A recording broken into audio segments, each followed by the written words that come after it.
மாஞ்சோலை பகுதியை பாதுகாக்கப்பட்ட வனப்பகுதியாக மாற்ற மேற்கொள்ள வேண்டிய நடவடிக்கைகள் குறித்து மாஞ்சோலையில் மத்திய உயர்மட்ட குழுவினர் ஆய்வு செய்து வருகின்றனர். கூடுதல் விவரங்களோடு இணைகிறார் நமது செய்தியாளர் கண்ணன். வணக்கம் கண்ணன், இது தொடர்பான முழு விவரங்கள். வணக்கம். நெல்லை மாவட்டம் களக்காடு முண்டந்துறை புலிகள் காப்பகத்திற்குட்பட்ட மாஞ்சோலை, ஊத்து, நாலுமுக்கு உள்ளிட்ட பகுதிகள் அமைந்துள்ளன. இங்கு இயங்கி வந்த தனியார் நிறுவனமானது தேயிலை பயிரிட்டு வந்த நிலையில் ஒப்பந்த காலம் முடிவதற்கு முன்பாகவே அதன் உற்பத்தியை நிறுத்திவிட்டு தொழிற்சாலையை காலி செய்துள்ளது. இதற்கிடையில் மாஞ்சோலை வனப்பகுதி முழுவதும் பாதுகாக்கப்பட்ட வனப்பகுதியாக அறிவிக்கப்பட்டது.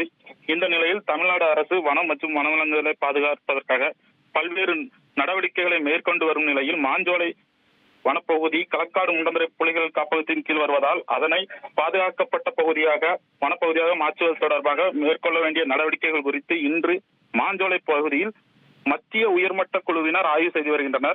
அதாவது உச்சநீதிமன்றம் சார்பாக மத்திய அதிகாரம் அளிக்கப்பட்ட குழு தலைவர் சித்தா தாஸ், மாவட்ட ஆட்சித்தலைவர் சுகுமார் தலைமையிலான குழு உறுப்பினர்கள் சந்திர பிரகாஷ் கோயல் ஆகியோர் அங்கு தற்போது ஆய்வு மேற்கொண்டு வருகின்றனர். இந்த குழு பாதுகாக்கப்பட்ட வனப்பகுதியில் வழக்கமாக மேற்கொள்ளப்பட வேண்டிய பணிகள், பாதுகாப்பு நடைமுறை சிக்கல்களையும் அதற்கு ஏற்ற தீர்வுகளையும், பாதுகாக்கப்பட்ட வனப்பகுதியில் புதிய திட்டமிடுதல் தயாரிக்கும் பணிகளுக்கான ஆய்வு செய்ய உள்ளனர். இந்த ஆய்வு கூட துணை ஆட்சியர் சிவகாம சுந்தரி, அம்பை தாசில்தார், களக்காடு முண்டந்துறை புலிகள் காப்பக துணை இயக்குநர்கள் இளையராஜா, ராமேஸ்வரன் உட்பட பல்வேறு அதிகாரிகள் உடன் உள்ளனர். இந்த ஆய்வின் காரணமாக தற்போது மணிமுத்தார் பகுதிக்கு சூழல் சுற்றுலா செல்லவும் வனத்துறை சார்பாக தடை விதிக்கப்பட்டுள்ளது. உங்கள் விவரங்களுக்கு நன்றி கண்ணன். ஃப்ரெண்ட் ஆக்கிக்கோங்க.